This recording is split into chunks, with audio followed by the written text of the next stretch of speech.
Today we're going to continue our series through 1 Samuel. Our big idea for this series is that we have to actively choose who is king of our hearts. We have to choose who places first, just like in a chess game. If you've ever played chess, which is the most important piece? Some might argue the queen because the queen can move everywhere, but we'll save that for another time.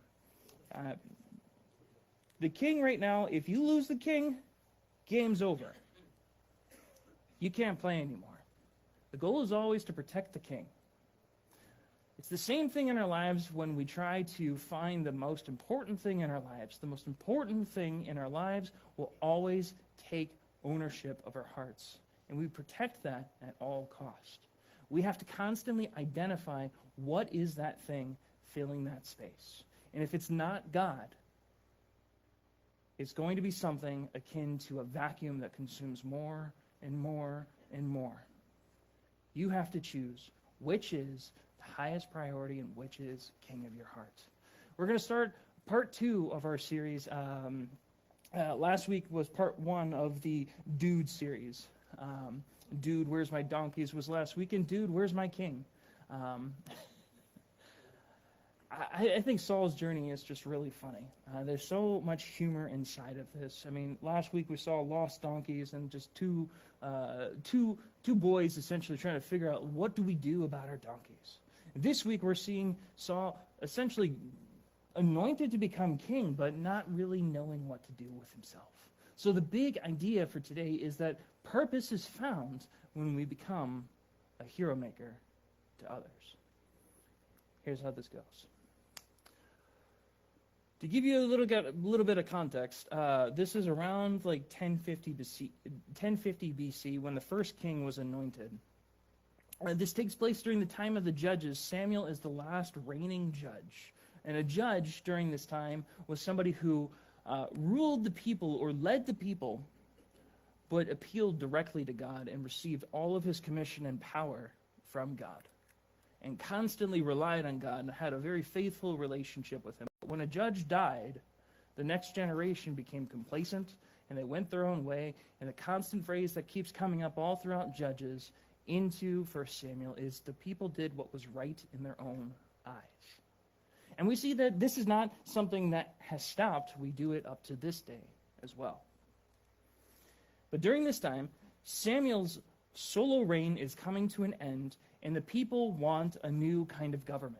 They see that Samuel's sons are kind of, flaky. They're doing their own things. They're taking money where they shouldn't be. They're accepting bribes. They're just not good leaders.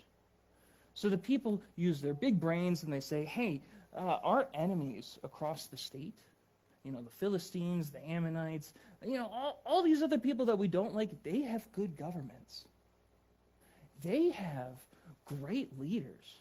We should be just like them. So they say to Samuel, you're not good enough anymore. You're old and, you're crusty. Let's get a new leader. We don't like your sons, so we want to be like everybody else. Samuel warns them and says, the king's going to oppress you. The king is going to take away your freedoms. The king is going to tax you heavily. People are like, we don't care. Give us a king. And God gives them exactly what they want. In comes Saul. Saul's name literally means asked for.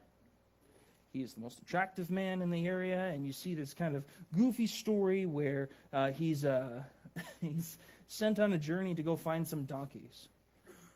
3 days pass, and they don't find the donkeys, and they're led to Samuel, and this big connection takes place where Samuel meets Saul, and the hunt for donkeys moves to Samuel. Saul is the guy that everybody wants to become king. He has all the looks, and he has all the clout, and he has all the fame. Saul gets a taste of what it's like to be king, and Saul eventually receives a word from God, which is where we left off last week. He's about to receive this word from God as the servant is sent on ahead. And it starts in 1 Samuel 10, 1 through 8, saying this. Then Samuel took a flask of olive oil and poured it all over Saul's head. Does that sound like a good time? That's going to take a while to get out, right? That's fair. He kissed Saul and said, I am doing this because the Lord has appointed you to be ruler over Israel, his special possession. You see, when you pour this kind of olive oil, it would be poured from usually this horn flask. And this would normally be done only to priests and only to sacred items that the priests used. So this was the first time it was ever done to somebody else, namely to become the first king. So this was an astronomically important scene here. Saul was becoming the first king. He was directly chosen by God. And when Samuel kisses him, I'm guessing on the forehead, I would hope. But this is a personal way of saying, I support you. I support you. I am behind you. I got you. Verse 2. When you leave me today, you will see two men beside Rachel's tomb at Zelzah on the border of Benjamin. They will tell you that the donkeys have been found and that your father has stopped worrying about them and is now worried about you. He's asking, have you seen my son? He's probably asking everyone and anyone that he could find and see. He's asking strangers, he's asking family, and they're all looking for Saul now. So, verse 3, when you get to the oak of Tabor, you will see three men coming towards you who are on their way to worship God at Bethel. One will be bringing 3 young goats, another will have 3 loaves of bread, and the third will be carrying a wineskin full of wine. They will greet you and offer 2 of the loaves which you are to accept. When you arrive at Gibeah of God, where the garrison of the Philistines is located, you will meet a band of prophets coming down from the place of worship. They will be playing a harp and tambourine, a flute and a lyre, and they will be prophesying. At that time, the Spirit of the Lord will come powerfully upon you, and you will prophesy with him. You will be changed into a different person. After these signs take place, do what must be done, for God is with you. Then go down to Gilgal ahead of me. I will join you there to sacrifice burnt offerings and peace offerings. You must wait 7 days until I arrive and give you further instruction. Suffice it to say, when we look at the previous chapter into this chapter, Saul's life is flipped upside down. Saul's life is radically changed. It is completely different. My question is, when you think of a great life, when you think of a life that changes for the better, when it's going to become something that affects everybody, what defines a great life? How do you picture a great life? When you think of living well, how do you do it? How do you live a life that matters? Sure. How do you leave a lasting impact beyond your life here on earth? Sure. These are the kinds of questions that we ask constantly throughout life. And at different stages of maturity, at different stages of our life, amongst different people, when big things change, these questions keep coming back. And it all revolves around this idea of purpose. We're going to get big brain philosophical. When you ever hear the phrase, what's your purpose in life? Does it fill you with joy to answer that question? Or are you kind of I don't want to think about that right now? It can be one of the most intimidating questions because it's a big question. It directs the way that you continue moving forward. And one of the things that I think about for what defines a great life is I think of a hero. I think of somebody who does something really big. And one of my first exposures to heroes was not necessarily like the Marvel superheroes like Spider-Man, Batman, Superman. I had a big exposure to The Legend of Zelda. It was one of the first games I ever beat, and it was about this kid in all green clothes goes on this big adventure and fights dragons, fights monsters, and stops the big evil from happening. and taking over the world. I loved this game growing up, and I think what I liked about it so much is that it started with somebody who had no ambition and no idea that he was going to do something great. He's just some guy. He's just some kid. But he rose to the challenge to do something beyond himself. You see, when you think of the idea of a hero, when you think of, even the question like, how can I become a hero? Am I actually a hero? I want to give you this framework for what makes a hero a hero. You see, when you're telling a great story, any great story that you experience, whether it's a movie, a book, or just when you meet somebody that really inspires you, usually they follow this cycle of the hero's journey, which usually is in 4 parts. One is the call to adventure. The second is the supreme ordeal or initiation. The third is the unification or transformation of the character. And the last is the road back or the hero's return. It usually creates this big adventure and this big journey. And what we see in Saul's journey so far is just the first half. The ordinary world is the first part. The hero begins in a familiar everyday world. They might be discontented or feel a lack of purpose. The second is a call to adventure. The hero receives a call to embark on a quest or adventure. This call disrupts their ordinary life. The third is the crossing of the threshold. With the guidance of a mentor, the hero steps into a supernatural or magical realm. Here, the usual rules in order do not apply. And the last is the road of trials. The hero faces challenges, tests, and obstacles along their journey. Allies must assist them. How this fits into Saul's framework is like this. Saul's ordinary journey of trying to find his dad's donkeys is fruitless. It's annoying, it's trivial, and it doesn't make sense why he can't find them. But it leads him all the way up to Samuel. He ends up in Samuel's hometown. The call to adventure is next. Saul's goals are changed. He's called to be a king. He's no longer worried about the donkeys anymore. Now he's called to be the first king ever. And it's strange. He questions it. He rejects it. But Samuel invites him to experience kingly treatment. Crossing the threshold looks like this. Samuel hosts Saul and gives him kingly treatment, gives him the choice meat, gives him the place of honor at the seat amongst all of the leaders, gives him hospitality that is abnormally comfortable, as well as anoints Saul to be the first choice of king of God's people. The last is the road of trials. Saul is filled with doubts that Samuel addresses with 3 prophetic signs that affirm both the truth and direction for Saul's new purpose. Now, the 3 signs look like this. Because, frankly, if you experience something that radically shapes your life, if you receive, let's say, a call to a new job, or you meet somebody who changes your life forever and you're like, well, should I develop a relationship with them or not?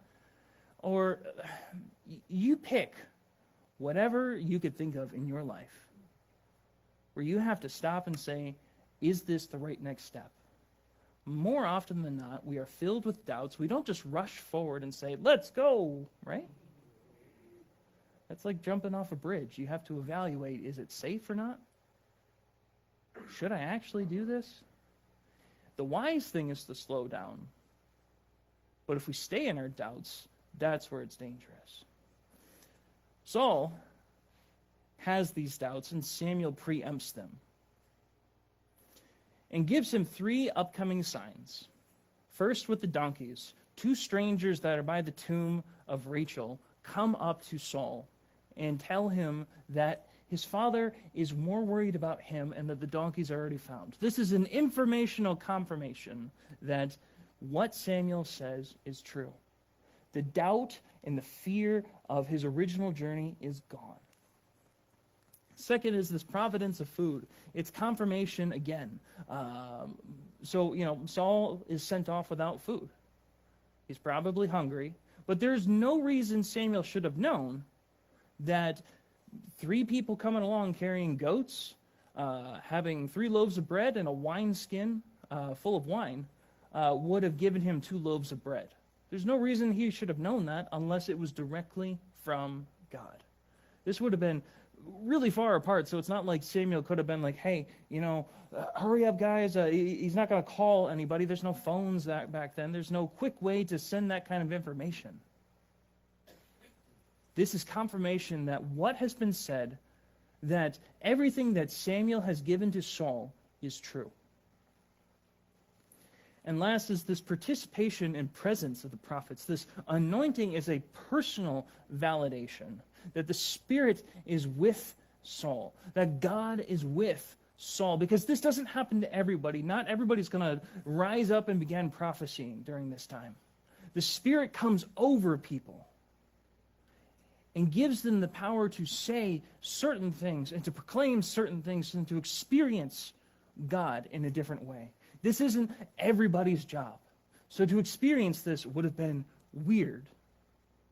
But these are the signs that Saul is given. What God is providing Saul is redirection, confirmation to a new direction, and a check and balance system for a new purpose. The check and balance system is ultimately that Saul is not alone.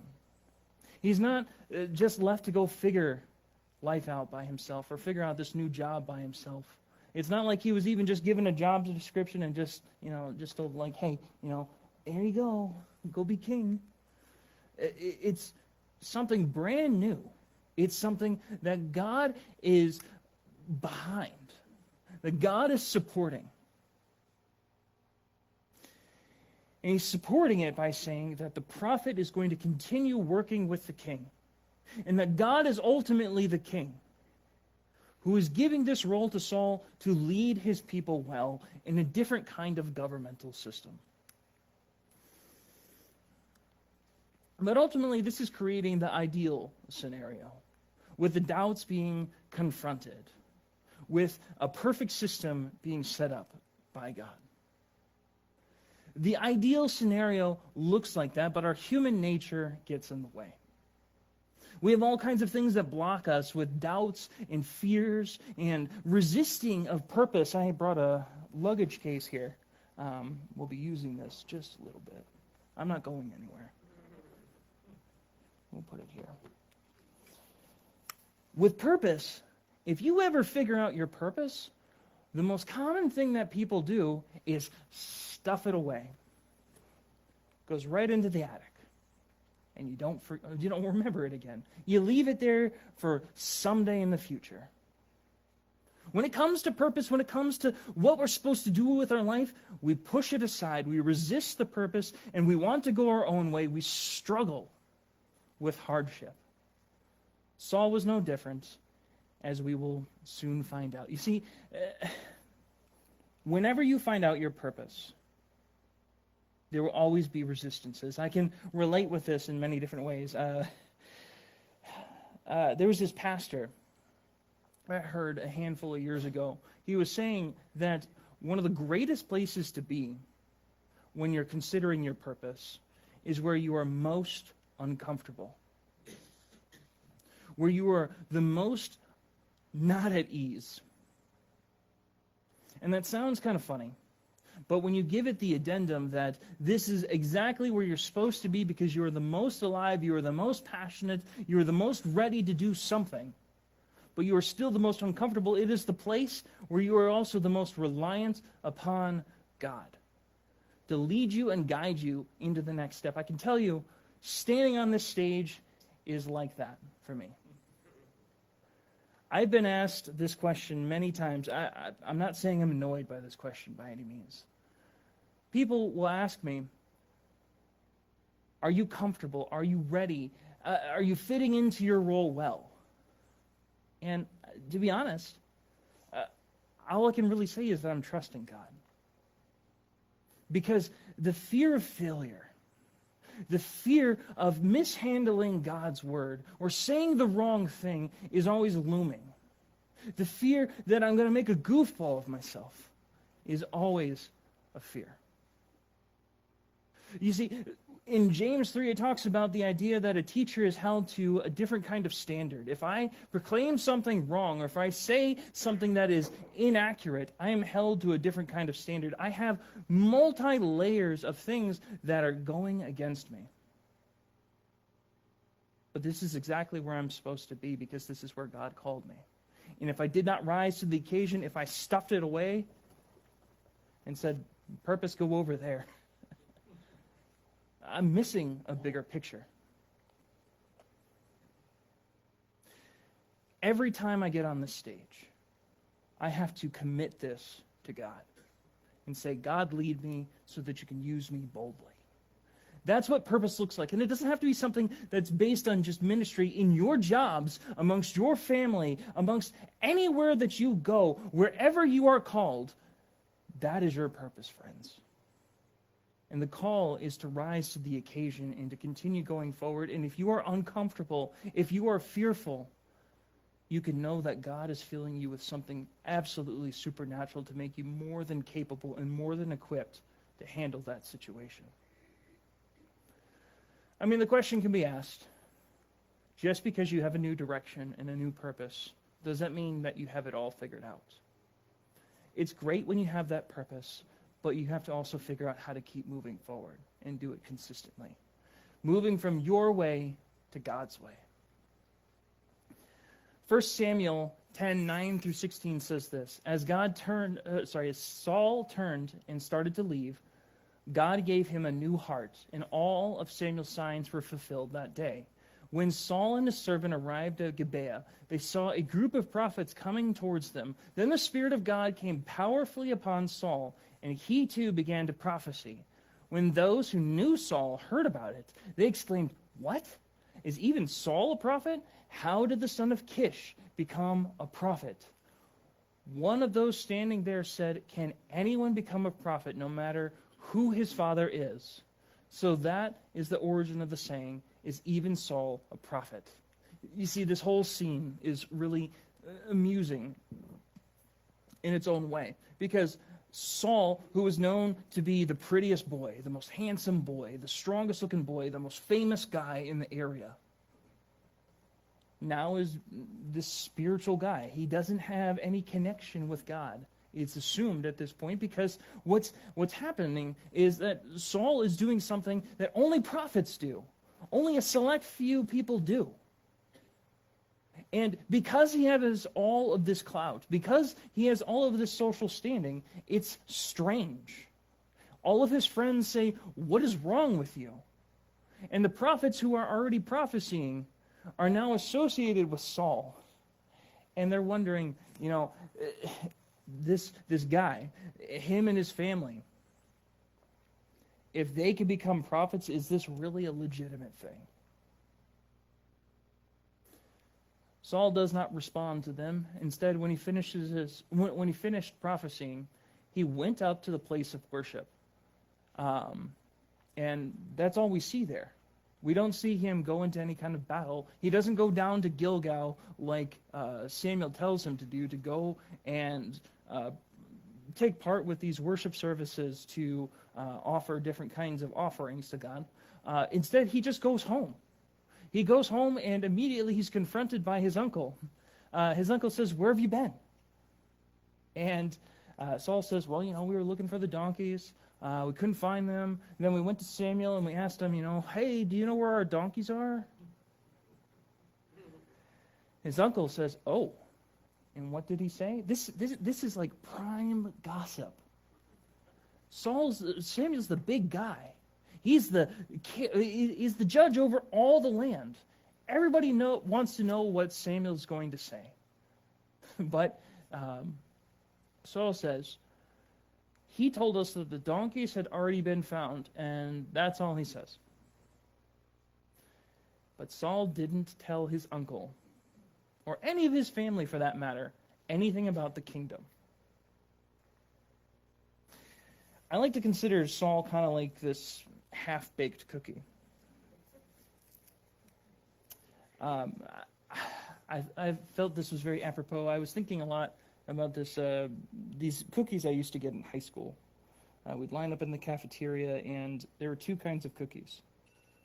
One were these like cold and kind of gross cookies that, you crack and all the crumbs come tumbling down. It's like, that's only if there's none of the other cookies. These are quarter-baked cookies. They're gooey. They come on parchment paper. You need a fork or a spoon to eat these. They're so good. But here's the thing. Every time you eat them, you roll the dice of wondering if you're going to be in the bathroom the rest of the day. They were so good, though. And, here's the thing. Saul is like this half-baked cookie. He might even be like a quarter-baked cookie because he looks really good. He's got all the fittings to be looking like the perfect king. He has a new purpose. He's got the fame behind him. He's got all these signs behind him. But he starts doing just these little things that veer him in the wrong direction.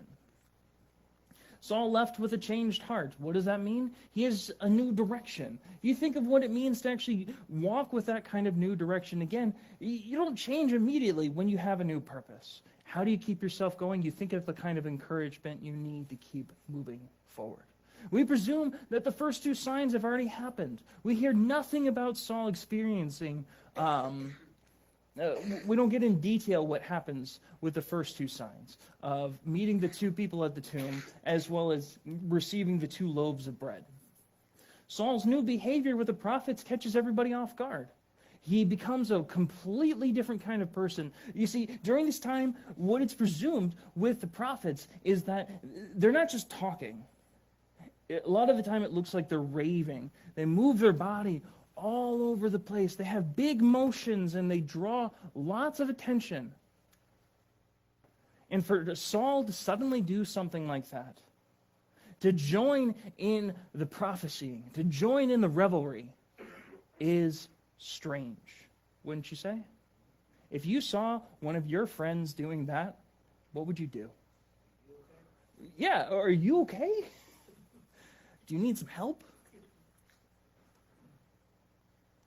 But, the criticisms of change can either cripple us or push us to prove the necessity and legitimacy of the change. You see, Saul does neither. He kind of goes right in the middle, and he remains silent. He goes up to essentially this worship service at this high place, and he goes home. He does not argue with his friends. He does not go into battle. He goes home and remains quiet, telling none of his family. The prophets and the participation, though, that Saul has with them was deemed, wacky by the public, but was ultimately a personal validation. You see, Saul could hide it in his heart, saying, all of these signs have happened.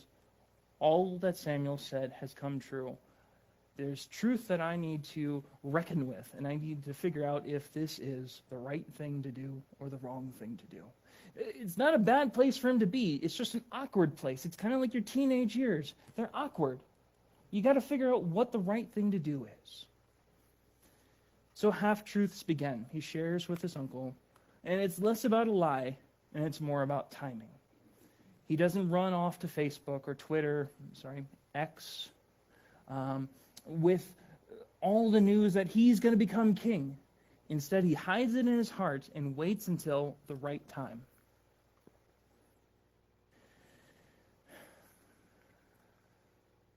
So it's kind of like this half-baked calling. When it comes to life, when we think about our own life, we have to ask ourselves these pivotal questions.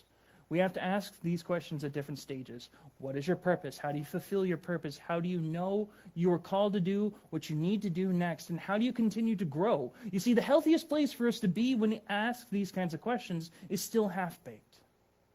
You don't expect yourself to be fully mature in these moments because you're trying to figure out this right next step. It's the place not to stay, but rather to grow. If you were to picture this scene where if you were in middle school still, and right next to you is a baby going goo goo gaga to a differential equation on the board, it wouldn't make sense. You don't want a baby in this situation.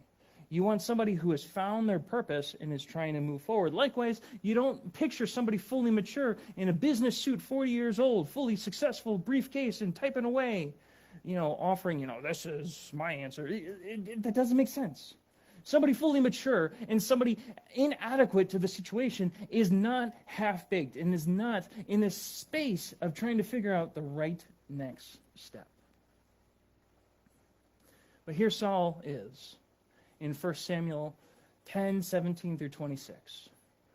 Later, Samuel calls all the people of Israel to meet before the Lord at Mizpah. And he says, "This is what the Lord, the God of Israel, has declared. I brought you from Egypt and rescued you from the Egyptians and from all the nations that were oppressing you. But though I have rescued you from your misery and distress, you have rejected your God today and have said, 'No, we want a king instead.' Now therefore present yourselves before the Lord by tribes and clans." If you want a haunting scene, go back to Joshua 7. This is an ugly scene when this happens, when God gathers all the people together and draws by lots. It doesn't happen the same way here, but back then, divine judgment comes. And it's scary. Because the people have gone their own way and have done their own thing. Here they're doing the same thing, and they receive a different kind of punishment. They receive a king that is like all the other nations.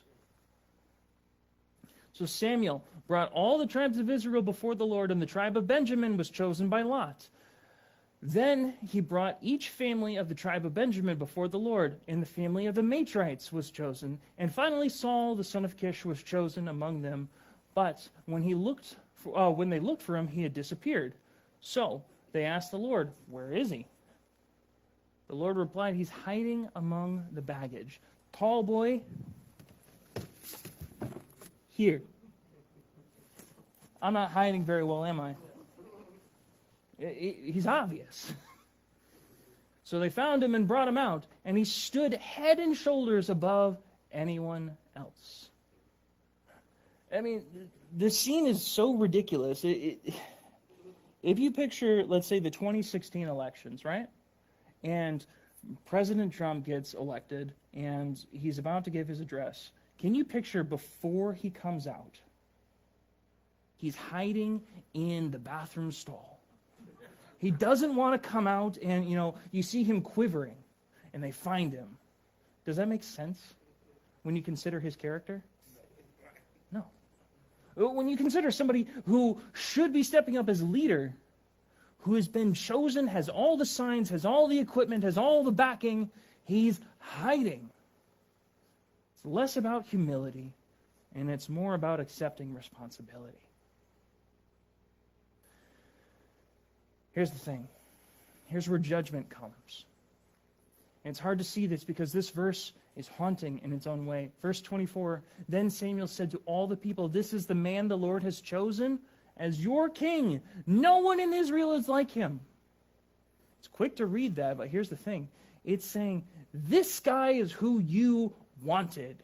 You're looking at his appearance. He's tall. He looks good. He's just like all your enemies. But the people immediately say, "Long live the king. Long live the king." And they miss it. Samuel doesn't, though.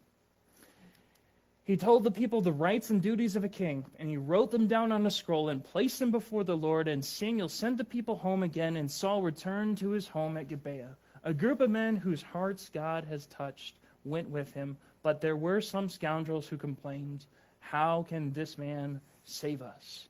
And they scorned him and refused to bring him gifts, but Saul ignored them as well. And you see, instantaneous success is dangerous. Has anybody ever heard a happy story about somebody winning the lottery? It can be kind of scary. If you win a lot of money, usually it brings a lot of misery at the same time, too. Saul receives instantaneous success. Samuel responds by putting down the words that are supposed to guide the people in the ideal way to run a kingdom. He places it before God, which is on par with Moses placing the Ten Commandments before God. It's accepted by God that this is the right way to run a kingdom. Some people support him. Some people don't because they remember who this guy is. And they probably saw him hiding behind the luggage and they're like, who is this guy? Both sides make sense, but those who are also rejecting him are also rejecting God. And this would be considered treason at this point, but Saul does something strange. He ignores them and doesn't put them to death. He shrugs it off and he goes home. The character of this king is strange, and you're left wondering, who is this guy? Where is our king? A purpose-filled life, friends, starts by walking like them until they walk like you. Again, I point to this idea with The Legend of Zelda. There was a game that I played. It was called Wind Waker. It was one of the only ones that I beat. And what makes this one so unique is the world has fallen apart. No hero has come, but they maintain this tradition. Every time a boy turns a certain age, they put on the clothes of the hero that they remember from so long ago. And they do this to encourage the next generation, to have courage in the face of fear when there's no hero coming. And then when your character receives this, a list of events start happening that don't really immediately shine that you're to be the hero, but you are to rise to the occasion where there is a need. It's a really fun story. And I think that it just symbolizes, when we look at Saul's story, when we look at this story, we're also to examine the kinds of needs in our own life around us. Where are you, friends, to rise up? What is the need around you where you can rise up, where you need to subvert your own expectations and say, less about, I can't do it, or somebody else can do it, or I'm not good enough. And where can you go forward boldly with a new heart? Saul was given a new heart. He was equipped with a new purpose. The journey started and ended. He was half-baked, but in that half-bakedness is a great opportunity for growth. David later on is a man after God's own heart, which means that he knows where to go. He has a directional heart, even when he does things wrong. David is considered one of the greatest kings, but he wasn't perfect. He knew where and who to turn to. He knew his purpose. And in our new living, we could turn to God knowing that he will guide us. Jesus, ultimately, is the true and perfect king. His example is perfect.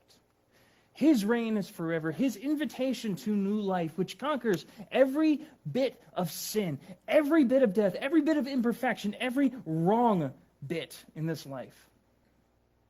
He took on all the punishment meant for us, died with it, and rose 3 days later, and extends new life to you. He gives new life that is unending. He gives a purpose that lasts forever. And these 3 questions become big. What is my purpose? How do I fulfill my purpose? How do I start living out my purpose? They're answered first in Samuel's example of consistent living, David's example of directional living, and ultimately understanding that we will find purpose if we trust in God, through Saul's example of finding this new purpose. Jesus ultimately gives us that new life, though. That is the one, he is the one that fulfills us. This time, Ignite can come forward. The big idea today is that purpose is found when we become a hero maker to others. The bottom line is that we are all seeking what to do with our lives and trying to figure out how to live the best way possible. To become a hero is strange. Sometimes we don't feel like we can rise to the occasion. Sometimes we don't feel that important. But here's the thing. You're important to the people around you. Your friends, your family, your coworkers, anybody that you meet, any sphere of influence you have matters. Sometimes you need to find that answer or stop looking. When you seek to live out your purpose, it's your responsibility to reproduce it and to love others with the direction that you're given. When you live with purpose, namely when you live walking with Jesus, you will live your life out completely and with the joy of knowing that you are where you're supposed to be. So here's my challenge to you. Sometime this week, take 5-10 minutes. Be completely alone. No phone, no distractions, nothing to pull you away. Talk to God during this time and ask him what your purpose is, where he's calling you to next. If you're living out your calling, use this time to ask God where he's leading you to next. To give you something fun as well. Just one more fun thing. This is kind of like a trailer. There's only 2 translations that use this in modern translations of the Bible, the NRSV as well as the New Living Translation. And it was a recent finding in the Dead Sea Scrolls of a very old bit. And they have it in parentheses, but I think it helps give you an idea of Saul's first mission, of what we're going to see next week. It's Nahash, the king of the Ammonites, who had been grievously oppressing the people of Gad and Reuben and had lived east of the Jordan River. He gouged out the right eye of each of the Israelites living there, and he did not allow anyone to come and rescue them. In fact, all of the Israelites east of the Jordan there wasn't a single one whose right eye Nahash had not gouged out. But there were 7,000 men who had escaped from the Ammonites, and they had settled in Jabesh Gilead. This is Saul's first mission. This is Saul's first enemy. And this is what we have to look forward to next week, the first act of the king. Until then, let's rise and sing.